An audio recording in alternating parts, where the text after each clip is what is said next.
बात करते हैं तो बार बार एक क्वेश्चन हमें कंफ्यूज कर देता है कि लर्निंग थ्योरीज है क्या। हमें लगता है कि बहुत मुश्किल है, लेकिन बिल्कुल मुश्किल नहीं है। आज के इस वीडियो में इसको आसान तरीके से जानेंगे, समझेंगे, ताकि आपको लर्निंग थ्योरीज के बारे में पता चल सके और इसकी जो अलग अलग जो थ्योरीज है उसके बारे में भी आपको पता चल सके। चाहे हम बिहेवियरिज्म की बात करें, व्यवहार की बात करें, चाहे कॉग्निटिविज्म की बात करें, संज्ञानात्मक वाद की बात करें, चाहे हम बात करें सोशल लर्निंग थ्योरी, सामाजिक अधिगम सिद्धांत की बात करें, चाहे हम ह्यूमरिस्टिक लर्निंग थ्योरी की बात करें, मानवतावादी अधिगम सिद्धांत की बात करें, तो इस तरह से अलग अलग लर्निंग थ्योरीज की हम बात करेंगे ताकि आपको ये जो टॉपिक है समझ में आ जाए। तो वीडियो को पूरा देखिए और लास्ट में कमेंट करके अपना फीडबैक जरूर दीजिएगा। तो वीडियो को हम शुरू करते हैं। सबसे पहले हम लर्निंग की बात करते हैं, अधिगम की बात करते हैं, फिर हम लर्निंग थ्योरीज की बात करेंगे। देखिए, जब हम लर्निंग की बात करते हैं ना, तो लर्निंग क्या है? प्रोसेस ऑफ गेनिंग नॉलेज और स्किल, ज्ञान और कौशल प्राप्त करने की कला है नॉलेज। और ये हम कैसे प्राप्त करते हैं? हम पढ़कर करते हैं, हम प्रैक्टिस से करते हैं, हम एक्सपीरियंस से करते हैं। तो इसे हम क्या कहते हैं? Process of gaining knowledge. कि आप अपने अनुभव से भी सीखते हैं, आप प्रैक्टिस से भी सीखते हैं, आप पढ़कर भी सीखते हैं। और लर्निंग दो तरह की होती है, फॉर्मल और इनफॉर्मल, औपचारिक और अनौपचारिक। जब हम फॉर्मल की बात करते हैं, औपचारिक की बात करते हैं, तो जब आप ज्ञान स्कूल कॉलेज में या किसी एजुकेशनल इंस्टीट्यूशन में प्राप्त करते हैं तो उसे हम कहते हैं फॉर्मल, औपचारिक। और जब वही ज्ञान आप अपने घर में, अपने आस पड़ोस में, अपने समाज में लोगों के साथ इंटरेक्ट करके आपको ज्ञान होता है, अपने एक्सपीरियंस से होता है, तो उसे हम क्या कहते हैं? इनफॉर्मल, अनौपचारिक कहते हैं। तो अब क्वेश्चन आता है लर्निंग थ्योरीज क्या है। तो देखिए, लर्निंग थ्योरीज अधिगम के सिद्धांत का मतलब है लर्निंग के अलग अलग तरीके। साइकोलॉजी के क्षेत्र में बात करें, अलग अलग साइकोलॉजिस्ट, अलग अलग जो मनोवैज्ञानिक हैं, चाहे हम पैवलोव की बात करें, स्किनर की बात करें, थॉर्नडाइक की बात करें, हम बैंडूरा की बात करें, वाइगस्की की बात करें, मैस्लो की बात करें, पियाजे की बात करें, अलग अलग साइकोलॉजिस्ट जो हैं उन्होंने लर्निंग के अलग अलग तरीके बताए हैं कि लर्निंग ऐसी होती है। कोई कहता है कि लर्निंग का मतलब है आपके जो बिहेवियर में चेंज आए उसे हम लर्निंग कहेंगे। तो कोई कहेगा आपका जो मानसिक विकास हो, कॉग्निटिव डेवलपमेंट हो, आप अच्छे से सोच सको, समझ सको, प्रॉब्लम को सॉल्व कर सको, तो उसे हम लर्निंग कहेंगे। तो कोई कहता है कि नहीं, लर्निंग सच मायने में वो है जो ह्यूमन का डेवलपमेंट करे, ह्यूमन का होलिस्टिक डेवलपमेंट करे, तो उसको ह्यूमरिस्टिक लर्निंग थ्योरी कहते हैं। तो कोई कहता है कि नहीं, लर्निंग वो है जो आप सोसाइटी में जाके लोगों से इंटरेक्ट करें और फिर चीज़ों आप उनको इमिटेट करें और फिर चीज़ों को सीखें, अपने सोसाइटी से सीखें, तो लर्निंग वही है। तो इस तरह से लर्निंग की अलग अलग थ्योरीज हुई जिन्होंने बताया कि लर्निंग होती कैसे है, सीखा कैसे जाता है। तो आज के इस वीडियो में हम लर्निंग की 5 थ्योरीज की बात करेंगे। तो देखिए, जब हम लर्निंग की बात करते हैं ना, तो learning theories are systematic explanation of how people acquire knowledge, skill, attitude and behaviour. की अधिगम के सिद्धांत एक ऐसे व्यवस्थित सिद्धांत है जो बताते हैं कि व्यक्ति ज्ञान, कौशल, अभिवृत्तियां तथा व्यवहार कैसे सीखता है, कैसे प्राप्त करता है। इस सिद्धांत शिक्षकों को ये समझने में सहायता करते हैं कि विद्यार्थी किस प्रकार सीखते हैं। तो इसलिए तो आपके सिलेबस में है, क्योंकि फ्यूचर में आप सब फ्यूचर टीचर हैं, अभी आगे टीचर बनेंगे। तो इसलिए थ्योरीज आपको पढ़ाई जा रही है ताकि आपको पता चले कि बच्चों की लर्निंग स्टाइल कैसी है, बच्चे सीखते कैसे हैं, किन शिक्षण विधियों से, किन तरीकों से उनको अच्छे से पढ़ाया जा सकता है, उनको अच्छे से गाइड किया जा सकता है। तो इसलिए आपके सिलेबस में लर्निंग थ्योरीज दी गई है ताकि आपको बच्चों की लर्निंग स्टाइल के बारे में पता चल सके, उनको सिखाना कैसे है आपको इसके बारे में पता चल सके। तो हम 5 लर्निंग थ्योरीज की बात करेंगे। Behaviourism learning theory, behaviourism learning theory, व्यवहारवाद अधिगम सिद्धांत क्या कहता है कि लर्निंग वो है जिससे आपके बिहेवियर में चेंज आए, आपके व्यवहार में बदलाव हो। तो कॉग्निटिज्म लर्निंग थ्योरी, संज्ञानवाद अधिगम सिद्धांत क्या कहता है कि लर्निंग वो है जिससे आपका दिमागी विकास हो, आपका कॉग्निटिव डेवलपमेंट हो, आपकी सोचने समझने डिसीजन लेने, समस्या समाधान की जो एक क्षमता है वो विकसित हो। तो कंस्ट्रक्टिविज्म लर्निंग थ्योरी, रचनावाद अधिगम सिद्धांत क्या कहता है कि जब बच्चा अपने खुद के प्रयास से अपनी नॉलेज को क्रिएट करता है, नए ज्ञान का निर्माण करता है, तो उसे हम क्या कहते हैं? रचनावाद। कंस्ट्रक्टिविज्म लर्निंग थ्योरी कहते हैं। तो सोशल लर्निंग थ्योरी है कि सीखना कब होता है? जब बच्चा अपने समाज के लोगों को इमिटेट करता है, उनके साथ कांटेक्ट करता है और फिर उसके माध्यम से चीज़ों को सीखता है। तो सच में लर्निंग वो है जो बच्चा अपने समाज में सीखे, समाज के लोगों की हेल्प से सीखे। तो ह्यूमरिस्टिक लर्निंग थ्योरी, मानवतावादी अधिगम सिद्धांत क्या कहता है कि लर्निंग वो है जिससे ह्यूमन का ऑलराउंड डेवलपमेंट हो, वही सच में लर्निंग है। तो इस तरह से हम देखते हैं कि लर्निंग के क्षेत्र में अलग अलग थ्योरीज हैं, अलग अलग जो स्कॉलर्स हैं, साइकोलॉजिस्ट हैं, उन्होंने लर्निंग के अलग अलग तरीके बताए हैं कि सीखा कैसे जाता है। और जब आप इस सारी लर्निंग थ्योरीज के बारे को जान जाएंगे, समझ जाएंगे, तो फिर आपको पता चलेगा कि जब आप स्कूल में बच्चों को पढ़ाने जाओगे तो सबकी लर्निंग स्टाइल है, तो आप उनको किन किन तरीकों से सिखा सकते हो। तो आपके लिए बहुत ज्यादा क्लासरूम में ये थ्योरीज मतलब इंपॉर्टेंट रहने वाली है। ठीक है। तो सबसे पहले हम बिहेवियरिज्म की बात करें, व्यवहारवाद अधिगम सिद्धांत की बात करें, तो ये थ्योरी क्या कहती है? Behaviourism is a theory of learning. व्यवहारवाद अधिगम का एक सिद्धांत है जो हमें बताता है कि बच्चा सीखता कैसे है। तो इस सिद्धांत हमें क्या बता रहा है कि according to this theory learning is the process of behaviour change resulting from interaction with the environment as well as through reinforcement and practice। कि इसके अनुसार अधिगम क्या है? पर्यावरण के साथ अंतःक्रिया। मान लो आप अपने आस पड़ोस में हो, आप स्कूल में क्लासरूम में हो, तो वहां पे हम कह रहे हैं कि इंटरेक्ट विद द एनवायरनमेंट, आप पर्यावरण के साथ, तो वहां पे जिस तरह का एनवायरनमेंट है स्कूल में रह के आप वहां पे चीजों को सीख रहे हैं। ठीक है। टीचर आपको प्रोत्साहन भी दे रहे हैं, आपको प्रैक्टिस भी करवा रहे हैं, तो उसके माध्यम से आपके बिहेवियर में जो चेंज आ रहा है उसे हम क्या कहते हैं? लर्निंग कहते हैं। तो इसका मुख्य उद्देश्य क्या है? प्रोत्साहन, उत्साहवर्धन तथा नियमित अभ्यास के माध्यम से व्यक्ति के व्यवहार को वांछित दिशा में विकसित करना। तो बिहेवियरिज्म लर्निंग थ्योरी क्या कह रही है? कह रही है कि भाई लर्निंग तभी होगा जब बच्चों के बिहेवियर में चेंज हो। आपने बच्चों का स्कूल में एडमिशन कराया, ठीक है, और धीरे धीरे आप बच्चों को देख रहे हैं कि नहीं, अब बच्चा डेली स्कूल जा रहा है, तो धीरे धीरे डिसिप्लिन हो गया है। सुबह बच्चा टाइम से नहीं उठता था, अब टाइम से उठ जा रहा है, अपने सारे काम कर रहा है। स्कूल में जाने के बाद उसके बिहेवियर में चेंज आया। क्या चेंज आया? अब वो सबसे अच्छे से बात करता है। ठीक है, बड़ों को आप करके बात करता है, किसी के साथ तू करके बात नहीं करता। अच्छा क्या है, बुरा क्या है, क्या खाना चाहिए, क्या नहीं खाना चाहिए, उसको धीरे धीरे चीजें पता चल रहा है, मतलब उसके बिहेवियर में चेंज आ रहा है। तो लर्निंग यही है, बिहेवियरिज्म तो यही कह रहा है ना कि जब आपकी मतलब जब आप प्रैक्टिस कर रहे हैं, आप अपने एक्सपीरियंस से, ठीक है, आप पढ़ाई करके जब आपके बिहेवियर में चेंजेस आ रहा है, तो उसे हम क्या कहेंगे? सच में रियल लर्निंग तो यही है। तो this theory places special emphasis on developing discipline, concentration and good study habits among student. की यह सिद्धांत विद्यार्थियों में अनुशासन, एकाग्रता तथा अच्छी आदत अध्ययन आदतों के विकास पर विशेष बल देता है। तभी तो आप डिसिप्लिन हो रहे हैं, आप में कंसंट्रेशन अच्छी हो रही है, आप में अच्छी जो स्टडी हैबिट्स है वो डेवलप हो रही है। तो इससे क्या हो रहा है? आपके बिहेवियर में चेंज आ रहा है। तो रियल लर्निंग यही है। तो इसमें की साइकोलॉजिस्ट कौन है? इवान पैवलोव है, एडवर्ड थॉर्नडाइक है, जॉन बी वर्टसन है, बी एफ स्किनर है। आगे की वीडियोस में इनकी थ्योरीज, हम पैवलोव की बात करें, थॉर्नडाइक की बात करें, स्किनर की बात करें, इनकी थ्योरीज है। किसी ने रेड पे अपना एक्सपेरिमेंट किया, तो किसी ने कैट पे किया, किसी ने डॉग पे किया। ठीक है, तो इन एक्सपेरिमेंट से इन्होंने बताया कि सीखा कैसे जाता है। और अब हम इंपॉर्टेंट कंसेप्ट की बात करें, मुख्य अवधारणा की बात करें, बिहेवियरिज्म लर्निंग थ्योरी की बात करते हैं, तो इसके जो मुख्य अवधारणाएं कौन सी? स्टिमुलस। स्टिमुलस का मतलब है कोई वस्तु, कोई घटना। रिस्पॉन्स का मतलब है कि जब उस वस्तु और उस घटना के संदर्भ में आपका क्या रिस्पॉन्स होता है। रिइंफोर्समेंट, आपको किस तरह से रिइंफोर्समेंट मिलता है सीखने के लिए। अच्छा करोगे तो आपको रिइंफोर्समेंट मिलेगा, आपकी तारीफ होगी, आपकी शाबाशी होगी। और अगर अच्छा नहीं करोगे तो पनिशमेंट मिलेगी। तो यहाँ पे देखिए, पनिशमेंट का मतलब फिजिकल पनिशमेंट कतई नहीं है। ठीक है। और फिर हैबिट फॉर्मेशन, लगातार आप प्रैक्टिस करते रहेंगे तो आपकी आदत का निर्माण होगा, आपके बिहेवियर में चेंज आएगा। तो एग्जाम्पल, एक एग्जाम्पल से लेते हैं। ठीक है, स्टिमुलस की अगर हम बात करें, ठीक है, तो सपोज करो कि आप स्कूल में, आप क्लास में बैठे हैं, ठीक है, फोर्थ बेल बजी। तो यहाँ पर बेल क्या है? एक घटना है, एक वस्तु है। ठीक है, स्टिमुलस हो गया। और बेल बजते ही रिस्पॉन्स किसने किया? आप सबने रिस्पॉन्स किया। फोर्थ बेल बजी, तो आपको पता है कि आपको पता चला कि फोर्थ बेल के बाद क्या होगा? आपका लंच हो जाएगा, तो आप सबको ग्राउंड में जाना है। ठीक है, तो आपने रिस्पॉन्स किया। अब रिस्पॉन्स में क्या किया आपने कि फोर्थ बेल बजी, रिस्पॉन्स में आप सब क्लास में खड़े हो गए।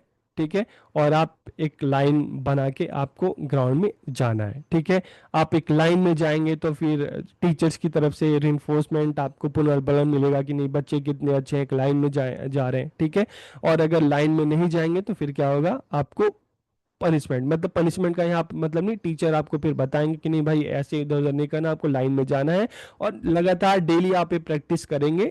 ठीक है, तो फिर क्या होगा कि आप में हैबिट फॉर्मेशन होगा कि जैसे ही फोर्थ बेल बजेगा आप सब क्लास में उठेंगे, लाइन बनाएंगे और ग्राउंड में चले जाएंगे। ठीक है, इसी तरीके से क्लास में हम दूसरा एग्जाम्पल लेते हैं। क्लास में टीचर ने आपको पढ़ाते हुए एक क्वेश्चन पूछा, तो वहां पे एक क्वेश्चन, एक घटना क्या काम की, स्टिमुलस का काम की। रिस्पॉन्स आपकी तरफ से आएगा।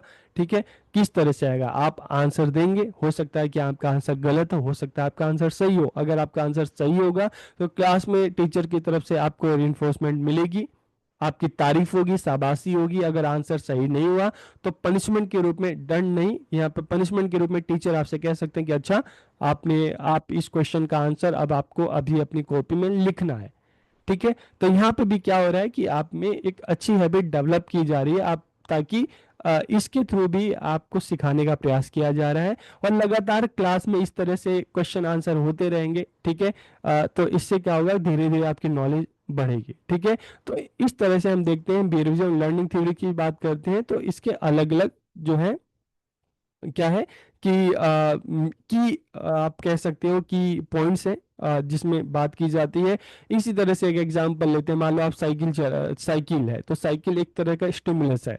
अब रिस्पॉन्स क्या करेंगे, आप साइकिल को देखेंगे, साइकिल पे बैठ के चलाने की कोशिश करेंगे।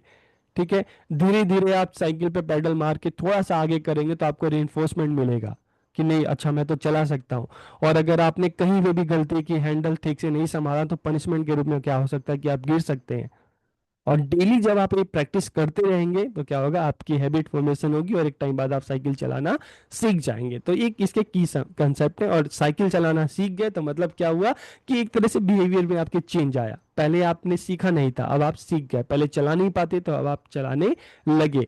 तो अब आप क्या कर सकते हैं कि आप दूसरों को भी सिखा सकते हैं। ठीक है, मेजर एक्सपेरिमेंट कौन कौन से हैं, trial and error learning theory जो है, प्रयास एवं त्रुटि द्वारा अधिगम, किसने दिया, एडवर्ड थॉर्नडाइक ने दिया। क्लासिकल कंडीशनिंग, शास्त्रीय अनुबंधन, एक किसने दिया, इवान पावलोव ने दिया। और ऑपरेंट कंडीशनिंग, सक्रिय सिद्धांत, बीएफ स्किनर ने दिया। ठीक है, अलग अलग थ्योरी से इसके बारे में नेक्स्ट वीडियो में हम बात करेंगे। फिर यहाँ पे टीचर का क्या रोल है, गिव रिइंफोर्समेंट, कि टीचर का काम है कि अगर बच्चों के बिहेवियर में चेंज लाना है, बच्चों को सिखाना है, तो क्या करना है, उनको बार बार रिइंफोर्समेंट देना है, पूर्ण बयान देना है, ताकि बच्चा सीख सके। ठीक है, क्योंकि देखिए सीखते टाइम जब आप लर्निंग फेज में होते हैं ना, तो टीचर की तरफ से आपको जो शाबाशी मिलती है, जो आपका उत्साहवर्धन होता है, वो आपके लिए बहुत कारगर होता है। आपके मतलब एक तरह से टीचर के जो शब्द होते हैं ना, वो आपको और अंदर से एनकरेज करते हैं कि नहीं हम और अच्छे से कर सकते हैं। दूसरा क्या है, प्रोवाइड प्रैक्टिस, टीचर का काम क्या है, बच्चों को बार बार अभ्यास कराना। ठीक है, बच्चे जो है बार बार अभ्यास करेंगे, बार बार प्रैक्टिस करेंगे, सीखेंगे। गिव इमीडिएट फीडबैक, बच्चों को तत्काल प्रतिपुष्टि भी देना। आपने क्वेश्चन बच्चों से पूछा, ठीक है, बच्चा आंसर खड़ा हुआ आंसर देने के लिए, सही आंसर दिया, अगर सही आंसर नहीं दिया तो आप उसको तुरंत आपको क्या करना, फीडबैक देना है, ताकि बच्चा सीख सके। और मेंटेनिंग डिसिप्लिन, अनुशासन बनाए रखना। तो यहाँ पे टीचर का क्या रोल है कि बच्चों को बार बार उनको रिइंफोर्स करें, ठीक है, उनको बार बार प्रैक्टिस कराएं, इमीडिएट फीडबैक दे, डिसिप्लिन को मेंटेन रखे, ताकि बच्चा सीख सके, उसके बिहेवियर में चेंजेस आ सके। एग्जाम्पल हम बात करते हैं एक एग्जाम्पल के थ्रू। और टीचर पे student for every correct answer increase participation, की शिक्षक प्रत्येक सही उत्तर पर विद्यार्थियों की अगर प्रशंसा करे तो क्लास में धीरे धीरे बच्चों का पार्टिसिपेशन बढ़ेगा। एक ने आंसर दिया, क्लास मुश्किल नहीं क्लैपिंग हुई, तो दूसरा कहेगा नहीं अब तो मैं भी दूंगा। और एग्जाम्पल के तौर पे टीचर क्या कर सकता है, टीचर गिव स्टार ग्रेड्स और any kind of praise for student correct answer. और अगर मान लो किसी ने आंसर सही नहीं दिया, ठीक है, फॉर नॉट कंप्लीटिंग होमवर्क और स्टूडेंट गेट पनिशमेंट, किसी स्टूडेंट ने आंसर नहीं दिया तो फिर क्या होगा कि नहीं अच्छा तुम इसको अपनी कॉपी में लिखो। गृह कार्य पूरा न करने पर विद्यार्थियों को सजा, किस तरह की सजा मिलती है, ठीक है, कि अच्छा तुमने मान लो 2 पेज का उनको असाइनमेंट, 2 क्वेश्चन उनको करने के लिए कहा गया होमवर्क में, उन्होंने नहीं किया, तो अब ठीक है 2 तुमने नहीं किया, तो अब तुम 3 क्वेश्चन करके लाओ। ठीक है, तो इस पनिशमेंट में बच्चों को कोई फिजिकल पनिशमेंट नहीं, मतलब बच्चों को पनिशमेंट का मतलब है कि बच्चे की लर्निंग और अच्छी हो सके, बच्चा और प्रैक्टिस कर सके। ठीक है, तो 2 क्वेश्चन नहीं किया तो अब तुम 3 क्वेश्चन करके आना, तो यहाँ पे ये बच्चों की लर्निंग होगी। ठीक है, फिर हम कॉग्निटिविज्म लर्निंग थ्योरी की बात करते हैं, संज्ञानात्मक अधिगम सिद्धांत की बात करते हैं। तो ये जब हम इस थ्योरी की बात करते हैं तो ये थ्योरी क्या कहती है? ये थ्योरी कहती है, जब हम कॉग्निटिविज्म की बात करते हैं तो इसका संबंध दिमाग से है। तो ये थ्योरी क्या कहती है? Learning is an intermental process involving thinking, memory, understanding, reasoning and problem solving. की अधिगम क्या है? एक आंतरिक मानसिक प्रक्रिया है। मानसिक प्रक्रिया है। ये क्या कह रहा है लर्निंग को? कि एक मेंटल प्रोसेस है जिसके थ्रू आप में, चाहे हम थिंकिंग की बात करें, मेमोरी की बात करें, अंडरस्टैंडिंग की बात करें, रीजनिंग की बात करें, प्रॉब्लम सॉल्विंग की बात करें, ये जो आपका जो मेंटल प्रोसेस है, सोचना, ठीक है, एक क्या है? एक मेंटल प्रोसेस है, दिमागी प्रक्रिया है। मेमोरी, ये भी एक मेंटल प्रोसेस है। अंडरस्टैंडिंग मेंटल प्रोसेस है।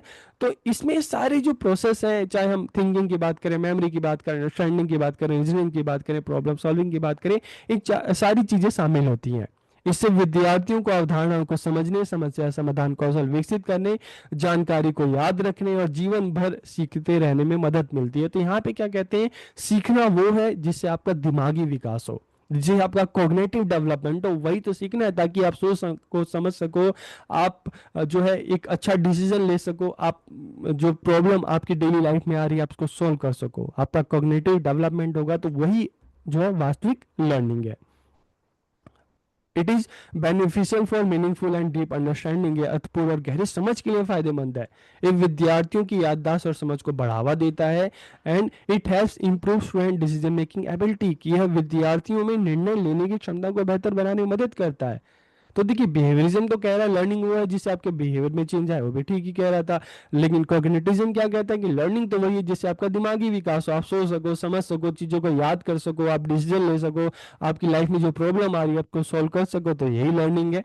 इसके की साइकोलॉजिस्ट कौन है? जीन पियाजे हैं, जेरोम ब्रूनर हैं, रॉबर्ट गैगने हैं और डेविड आसुबेल हैं, ठीक है, जिनमें जो जॉन पियाजे की थ्योरी है बहुत ज़्यादा फेमस है। इसके इंपॉर्टेंट कंसेप्ट क्या है? अटेंशन, ठीक है। अटेंशन क्या है? एक मेंटल प्रोसेस है जिसमें आप किसी भी चीज की तरफ ध्यान देते हैं। क्लास में टीचर पढ़ा रहा है, आप उसकी तरफ ध्यान दे रहे हैं, ठीक है। अब ध्यान दे रहे हैं तो उसके बाद जब टीचर आपको पढ़ा रहा है, ध्यान दे रहे हैं, तो उससे आपका परसेप्शन डेवलप होगा, ठीक है। अब परसेप्शन प्रत्यक्षीकरण किस तरह से होगा? उस जो भी टॉपिक आपको पढ़ाया जा रहा है, ठीक है, उसके बारे में आपके क्या विचार हैं। हो सकता है कि आपको क्लास में मान लो मोटर साइकिल के बारे में पढ़ाया जा रहा है, ठीक है। तो क्लास में अगर 40 बच्चे उस चीज को देख रहे हैं, तो देख तो सब रहे हैं लेकिन सब अपने अपने तरीके से समझ रहे हैं, ठीक है। तो सबका अपना अपना अलग अलग परसेप्शन होगा। और इंफॉर्मेशन प्रोसेसिंग का मतलब क्या है?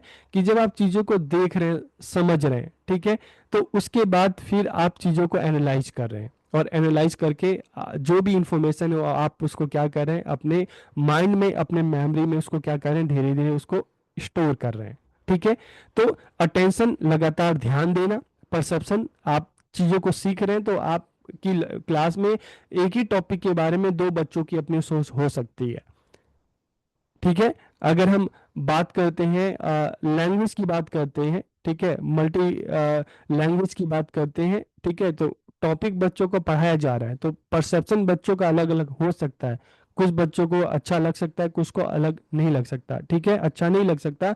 इंफॉर्मेशन प्रोसेसिंग, धीरे धीरे जब आपको जो चीज़ें पढ़ाई जा रही हैं, ठीक है, आप उसको एनालाइज कर रहे हैं, ठीक है, उसका विश्लेषण करके धीरे धीरे इंफॉर्मेशन को अपने माइंड में क्या कर रहे हैं? अपने मेमोरी में उसको क्या कर रहे हैं? स्टोर कर रहे हैं। मेमोरी क्या होती है? तो देखिए, जब हम मेमोरी की बात करते हैं तो यहाँ पे तीन चीजों की बात आती है। जो भी इंफॉर्मेशन है उसको आप अपने जो मेमोरी में स्टोर करते हैं, इसको सिक्योर करते हैं, और सिक्योर करने के बाद तीसरी चीज है, जरूरत पड़ने पे आप उसका यूज करते हैं, ठीक है। जैसे एग्जाम्पल के लिए अगर हम बात करें, तो आपको पता है कि साइकिलिंग कैसे की जाती है, ठीक है, लेकिन क्लास में आप पढ़ रहे हैं, ठीक है, आप खेल रहे हैं, कूद रहे हैं, तो वो चीज़ें आपको नहीं इतनी पता चलती। लेकिन जैसे ही आप कहीं जा रहे हैं, किसी को साइकिल चलाते हुए देखते हैं और वो ठीक से नहीं चला पा रहा, प्रैक्टिस कर रहा है, तो आप उसको चीज़ें बता सकते हैं ना, कि अचानक से वो जो स्टोर की हुई मेमोरी अचानक से आ गया ना, कि और उसको यूज करना है, ठीक है। तो इस तरह से कर सकते हैं आप। तो मेमोरी क्या है? कि मेमोरी में चीजें आती हैं कि जो भी इंफॉर्मेशन है उसको माइंड में स्टोर कर लेना, उसको सिक्योर कर लेना लॉन्ग टर्म के लिए और जरूरत पड़ने पे उसका यूज करना। ठीक है, फिर हम स्कीमा की बात करते हैं। स्कीमा क्या होता है कि वो इंफॉर्मेशन जो आपके माइंड में पहले से स्टोर है। ठीक है, स्कीमा क्या होता है कि जो नॉलेज आपके माइंड में पहले से स्टोर है, तो मतलब आपकी प्रीवियस नॉलेज हो सकती है। आपको वाटर साइकिल के बारे में पढ़ाया जा रहा है, जल चक्र के बारे में पढ़ाया जा रहा है, तो आपकी प्रीवियस नॉलेज स्कीमा क्या हो सकता है? आपको बारिश के बारे में पता है, आपको तालाब झील नदी के बारे में पता है, तो ये क्या हो गया? स्कीमा। जो नॉलेज पानी से रिलेटेड जो नॉलेज है आपके माइंड में पहले से स्टोर है। मीनिंगफुल लर्निंग का मतलब क्या है कि प्रीवियस नॉलेज के बेस पर नई नॉलेज का निर्माण करना। कि आपको बारिश के बारे में तो पता है, ठीक है, आपको रिवर के बारे में पता है, ओशन के बारे में पता है, तालाब के बारे में पता है, इन सब के बारे में पता है, पहाड़ों के बारे में पता है, लेकिन मीनिंगफुल लर्निंग क्या है कि जब ये आपकी जो स्कीमा है प्रीवियस नॉलेज, उस नॉलेज के बेस पे आपको पता चला कि जल चक्र क्या है, वाटर साइकिल क्या है, तो इसे हम कहेंगे मीनिंगफुल लर्निंग। कि आप अपनी प्रीवियस नॉलेज के बेस पे नए ज्ञान का निर्माण करोगे। ठीक है, तो यहाँ पे कॉग्निटिविज्म की बात करें, लर्निंग थ्योरी की बात करें, तो अटेंशन ध्यान देना एक मेंटल प्रोसेस है। परसेप्शन, जब आप चीजों को ध्यान दे रहे हैं तो धीरे धीरे चीजों को सीख रहे हैं, तो उससे आपका परसेप्शन होगा किसी भी सब्जेक्ट के बारे में। इंफॉर्मेशन प्रोसेसिंग, आपको पढ़ाई तो बहुत सारी चीजें जा रही है, तो उनमें से जो आप इंफॉर्मेशन प्रोसेसिंग चीजों को लेके धीरे धीरे अपने मतलब एनालाइज कर रहे हैं, और आप देख रहे हैं कि क्या चीजें मुझे जानने लायक है, क्या चीजें जानने लायक नहीं है, तो इसे हम कहेंगे इंफॉर्मेशन प्रोसेसिंग। मेमोरी है, उसको धीरे धीरे इंफॉर्मेशन को अपने माइंड में स्टोर करना, सिक्योर करना और जरूरत पड़ने पर उसका इस्तेमाल करना। ठीक है, जैसे आपको पता है कि अच्छा बारिश आएगी, तो बारिश में किस तरह से बचा जा सकता है। अगर आपके पास अम्ब्रेला यूज कर सकते हैं, अगर कुछ भी नहीं है तो आप पेड़ के नीचे या किसी बिल्डिंग के नीचे जहाँ पे पानी नहीं आ रहा वहां पे जाके खड़े हो जाओ। चीजें आपको पता है, लेकिन जैसी सिचुएशन आएगी तब आप अपने उस ज्ञान का यूज करोगे। स्कीमा, जो नॉलेज पहले से आपके दिमाग में है। और मीनिंगफुल लर्निंग, की अपने प्रीवियस नॉलेज के बेस पर नए ज्ञान का निर्माण करना। ठीक है,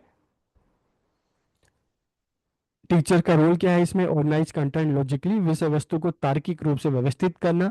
ठीक है, बच्चों के सामने उसको रखना ताकि बच्चे चीजों को सोच सके, समझ सके। एनकरेज क्वेश्चनिंग, प्रश्न पूछने के लिए प्रेरित करना बच्चों से। ठीक है, यूज कंसेप्ट में अवधारणा मानचित्र का उपयोग करना ताकि बच्चे चीजों को अच्छे से समझ जाए। And connect prior and new knowledge, कि पूर्व ज्ञान को नए ज्ञान से जोड़ना। जैसे बच्चों को पता है, बारिश के बारे में पता है, तो नदी के बारे में पता है, समुद्र के बारे में पता है, तो उसी से नए ज्ञान को जोड़ना कि किस तरह से वाटर साइकिल होता है, जल चक्र होता है। ठीक है, तो इस तरह से हम बच्चों को सिखा सकते हैं। क्लासरूम एग्जाम्पल अगर हम देखें कि शिक्षक चित्रों की सहायता से जल चक्र समझाता है तथा उसे विद्यार्थियों के दैनिक अनुभवों से जोड़ता है। तो अधिगम के दौरान प्रभावी स्मृति तकनीकों का उपयोग करके सीखना। ठीक है, using effective teaching memory techniques while learning. फिर हम कंस्ट्रक्टिविज्म लर्निंग थ्योरी की बात करते हैं, तो ये थ्योरी क्या कहती है? ये थ्योरी कहती है भाई सच में लर्निंग तो वही है जो बच्चे अपने ज्ञान का निर्माण अपने खुद के प्रयासों से करें। तो constructive learning theory is a modern educational approach, एक मॉडर्न एजुकेशनल अप्रोच है जहाँ पे हम चाइल्ड सेंटर्ड एजुकेशन की बात करें कि सीखना तो बच्चे का काम है, टीचर का तो सेकेंडरी रोल है, सिर्फ हेल्प करना है। तो in the student do not just passively absorb information, कि इसमें विद्यार्थी केवल जानकारी को निष्क्रिय रूप से ग्रहण नहीं करते बल्कि पार्टिसिपेट करते हैं लर्निंग में और अपने ज्ञान का निर्माण खुद से करते हैं। इसमें विद्यार्थी अपने अनुभव के आधार पर स्वयं ज्ञान का निर्माण करते हैं। तो इस प्रक्रिया में विद्यार्थी केवल पुस्तक या टीचर तक सीमित नहीं रहते बल्कि खुद से कोशिश करते हैं। With student learn through interaction and experience with the real world. They explore, ask question, experiment and reflect to develop a deep understanding of subject. की वे खोज करते हैं, प्रश्न पूछते हैं, प्रयोग करते हैं, चिंतन करके अपने ज्ञान का निर्माण खुद से करते हैं। और इसमें टीचर बच्चों की सिर्फ एक हेल्पर है, उनकी हेल्प करता है। की साइकोलॉजिस्ट कौन है? जीन पियाजे हैं, वाइगस्की हैं, जेरोम ब्रूनर हैं। इसके इंपॉर्टेंट कंसेप्ट क्या है? Active learning. एक्टिव लर्निंग का मतलब है कि क्लास में अब बच्चे का काम सिर्फ सुनने का नहीं रहेगा, क्लास में भी बच्चों की पूरा पार्टिसिपेशन होगा। डिस्कवरी लर्निंग की जो हमने बात की, बच्चा क्वेश्चन पूछेगा, बच्चा प्रैक्टिस करेगा। ठीक है, बच्चा खुद के प्रयासों से अपने ज्ञान का निर्माण करेगा। क्लास में बच्चा पार्टिसिपेट करेगा, ठीक है, डिस्कशन करेगा, दूसरे से क्वेश्चन करेगा, एक्सपेरिमेंट करेगा। सोशल इंटरेक्शन क्या है? सामाजिक अंतःक्रिया। ज्ञान के लिए बच्चा क्या कर सकता है कि अपने पेरेंट्स या आस पड़ोस के लोगों से, ठीक है, उनसे भी बातचीत करेगा, तो इसे हम क्या कहेंगे, सोशल इंटरेक्शन कहेंगे, सामाजिक अंतर्क्रिया। इसके माध्यम से बच्चा सीख रहा है। तो यहाँ पे बच्चा सीखने के लिए दूसरों पर निर्भर नहीं है, बल्कि अपने ज्ञान का निर्माण खुद के प्रयासों से कर रहा है। तो इसे ही हम क्या कहते हैं, कंस्ट्रक्टिविज्म लर्निंग कहते हैं। ठीक है। फिर zone of proximal development, JPD इसको हम कहते हैं, निकट विकास क्षेत्र। इसका मतलब क्या है कि कई बार जब हमें चीज़ों के बारे में नहीं पता होता तो हमसे जो एक्सपीरियंस लोग हैं हम उनकी हेल्प लेते हैं। मान लो आपको किसी चीज़ के बारे में इंफॉर्मेशन चाहिए, ठीक है, तो आप क्या करेंगे, आपको नहीं पता, आपको मैथ के जो कुछ क्वेश्चन है आपको नहीं आते, ठीक है, नहीं आ रहे, तो आप क्या करेंगे, जो आप देखेंगे अपने सोसाइटी में जो कोई मैथ में बहुत एक्सपर्ट है आप उसके पास जाएंगे, ठीक है, आप अपने मैथ के टीचर से बात करेंगे। तो कई बार क्या होता है कि हम अपने ज्ञान का निर्माण खुद कर रहे हैं, लेकिन हम दूसरों पे भरोसा, दूसरों के ऊपर निर्भर नहीं है, बल्कि जो चीज नहीं आ रही, तो जब हम GPD की बात करते हैं तो आपसे जो एक्सपीरियंस लोग हैं आप उनसे सहायता लेके सीखते हैं। ठीक है, आपसे एक्सपीरियंस आपके टीचर भी हो सकते हैं, सोसाइटी में कोई और लोग हैं। जोन ऑफ प्रोक्सिमल डेवलपमेंट के बाद अब हम बात करते हैं स्कैफोल्डिंग की। तो ये क्या है, तो देखिए स्कैफोल्डिंग में जो हेल्प दी जाती है बच्चों को टेम्परेरी होती है। स्टार्टिंग में बच्चों को हेल्प दी जाती है, धीरे धीरे वो हेल्प कम कर दी जाती है। एग्जाम्पल के लिए मान लो कोई बच्चा साइकिल चलाना सीख रहा है, तो स्टार्टिंग में बच्चा साइकिल पे तो खुद बैठा है, चला तो खुद रहा है, पीछे से जो उसको क्या होगा कि उसको सपोर्ट दिया जाएगा। स्टार्टिंग में उसको ज्यादा दिया जाएगा और धीरे धीरे कम कर दिया जाएगा और बच्चा खुद से साइकिल चलाना सीख जाएगा और बाद में तो हेल्प की जरूरत ही नहीं पड़ेगी। तो जोन ऑफ प्रोक्सिमल डेवलपमेंट की हम बात करें, ठीक है, तो स्कैफ फोल्डिंग इससे किस मायने में अलग है कि स्कैफ फोल्डिंग में जो बच्चों को हेल्प दी जा रही है ना वो टेम्परेरी है, वो ज्यादा समय तक के लिए नहीं है, और धीरे धीरे वो हेल्प बच्चों की कम कर दी जाती है। और यहाँ पर स्कैफ फोल्डिंग में जो है, यहाँ पर बच्चा जो है यहाँ पे उसकी लर्निंग इंडिपेंडेंटली हो रही है। मान लो साइकिल बच्चा चला रहा है तो बैठा तो खुद ही है ना, हैंडल तो खुद ही मार रहा है, पीछे वाला तो सिर्फ सपोर्ट कर रहा है, स्टार्टिंग में ज्यादा करता है बाद में कम कर देता है। तो इसे हम क्या कहते हैं, स्कैफ फोल्डिंग कहते हैं। अब हम टीचर के रोल की अगर बात करें तो टीचर का काम क्या है, एक फैसिलिटेटर का है, एक सुविधा दाता का है, ठीक है। दूसरा है उसका काम बच्चों को गाइड करना है, एनकरेज इंक्वायरी, अन्वेषण के लिए बच्चों को प्रेरित करना कि बच्चे ज्यादा से ज्यादा इंक्वायरी करें और सीखें, एंड प्रमोट ग्रुप लर्निंग, समूह अधिगम को बढ़ावा देना। एग्जाम्पल अगर हम देखें, student perform experiment themselves instead of only watching demonstration, की क्लास में विद्यार्थी केवल प्रदर्शन देखने के बजाय स्वयं प्रयोग करके सीखते हैं। विद्यार्थी परियोजना आधारित अधिगम के अंतर्गत परियोजना तैयार करके उसका प्रस्तुतिकरण करते हैं। विद्यार्थी पिछले सप्ताह पढ़ाए गए विषयों पर समूह में चर्चा करते हैं। और इसके साथ साथ student engage in hands on learning activities such as experiment, model making and role playing. तो यहाँ पे बच्चा क्या है, सिर्फ पैसिव लर्नर नहीं है, यहाँ पे एक्टिव लर्नर है, बच्चा खुद से कर रहा है, खुद से एफर्ट कर रहा है और बच्चा सीख रहा है। अब हम सोशल लर्निंग थ्योरी की बात करें, सामाजिक अधिगम सिद्धांत की अगर हम बात करें, this is a psychological theory develop by Albert Bandura. यह अल्बर्ट बैंडूरा द्वारा विकसित एक मनोवैज्ञानिक सिद्धांत है। ये सिद्धांत क्या बताता है कि एक्चुअल लर्निंग वही है जो बच्चा सोसाइटी में दूसरों को देखकर, दूसरों को इमिटेट करके बच्चा जो सीख रहा है, सच में लर्निंग वही है। ये सिद्धांत बताता है कि व्यक्ति दूसरों के व्यवहार का अवलोकन करके सीखता है। बच्चा टीचर को देख के उससे सीखता है, बच्चा अपने पेरेंट्स को देखता है, उसका बिहेवियर देखता है, उससे सीखता है, बच्चा सोसाइटी के लोगों को देखता है, उसके बिहेवियर को देखता है, उनके साथ इंटरेक्ट करता है, उससे सीखता है। तो इससे विद्यार्थियों को समाज में बेहतर ढंग से बातचीत करके सीखने में मदद मिलती है। अगर आपको सोसाइटी अच्छी है तो बच्चा अच्छा सीखेगा, सोसाइटी अच्छी नहीं है तो बच्चा अच्छा नहीं सीखेगा। पेरेंट्स अच्छे वर्ड्स बोलते हैं तो बच्चा अच्छे वर्ड सीखेगा, नहीं बोलते तो अच्छे वर्ड नहीं सीख पाएगा। This theory prepare student for academic and skill development. ये सिद्धांत विद्यार्थियों को शैक्षणिक विकास और कौशल विकास के लिए तैयार करता है। This theory promotes positive behaviour among student in education. की सिद्धांत शिक्षा में विद्यार्थियों में सकारात्मक व्यवहार को बढ़ावा देता है। इसलिए हम देखते हैं अगर एक स्कूल में वहाँ के क्लासरूम का एनवायरनमेंट अच्छा है, स्कूल का एनवायरनमेंट अच्छा है, टीचर्स का बिहेवियर अच्छा है तो बच्चा अच्छी चीजें सीखेगा। लेकिन यही चीजें अगर अच्छी नहीं है तो बच्चा अच्छी चीजें नहीं सीख पाएगा। It promotes cooperation and team work in education, की इसमें शिक्षा में सहयोग और समूह कार्य को बढ़ावा मिलता है। पढ़ाई और निजी जीवन को बेहतर बनाने के लिए शिक्षक और विद्यार्थियों के साथ नियमित बातचीत और सहयोग करना बहुत अच्छा होता है, ताकि दोनों एक दूसरे के साथ इंटरेक्ट करें, बच्चों की जो डेली लाइफ की जो प्रॉब्लम्स है उसको दूर करने में बच्चों को हेल्प मिले। तो टीचर के लिए भी अच्छा होता है कि बच्चों को समझ सकता है, बच्चों के लिए भी अच्छे होते हैं कि उनकी जो डेली लाइफ की जो प्रॉब्लम है वो दूर हो, उनको जो गाइडेंस मिलती रहे। इंपॉर्टेंट कंसेप्ट की बात करें तो यहाँ पे ऑब्जर्वेशन है, आप दूसरों को देख के सीखते हैं, दूसरों को इमिटेट करके सीखते हैं। और सेल्फ एफिशिएंसी, आत्म प्रभावकारिता, और इससे आप में धीरे धीरे क्या होता है, सेल्फ एफिशिएंसी आती है। ठीक है। टीचर का रोल अगर बात करें, बी अ रोल मॉडल, आदर्श बनना। ठीक है, टीचर का रोल क्या है, एक रोल मॉडल की तरह है। डेमोन्स्ट्रेट गुड बिहेवियर, बच्चों को अच्छे व्यवहार प्रदर्शन करना ताकि बच्चा अच्छा सीखे। एनकरेज पीयर लर्निंग, सहपाठी अधिगम को बढ़ावा देना, बच्चे एक दूसरे के साथ मिलकर सीखें, कोशिश करें एक दूसरे के साथ मिलकर रहें। ठीक है, तो ताकि चीजों को सीख सकें। तभी हम इसको क्या कह रहे हैं, सोशल लर्निंग, की मतलब लर्निंग के लिए सिर्फ टीचर पर निर्भर ना रहे, बल्कि बच्चे आपस में भी डिस्कस करें, आपस में भी एक दूसरे से सीखें। एग्जाम्पल, टीचर पे student for their good behaviour in the classroom, शिक्षक कक्षा में विद्यार्थियों के अच्छे व्यवहार की प्रशंसा करते हैं। विद्यार्थी बेहतर समझ के लिए समूह में अध्ययन की योजना बनाते हैं। Peer learning to improve academic performance, शैक्षणिक प्रदर्शन में सुधार के लिए सहपाठी अधिगम का उपयोग किया जाता है। जिसको अच्छे से आता है, क्लास में एक बच्चा है, उसको बहुत अच्छा आता है कोई टॉपिक और दूसरे को नहीं आता, कम आता है, तो दोनों एक दूसरे के साथ मिलकर एक दूसरे की हेल्प करके सीखेंगे। तो learning from videos and demonstration for deep understanding, कि गहन समझ विकसित करने के लिए वीडियो और प्रदर्शन के माध्यम से भी सीखना।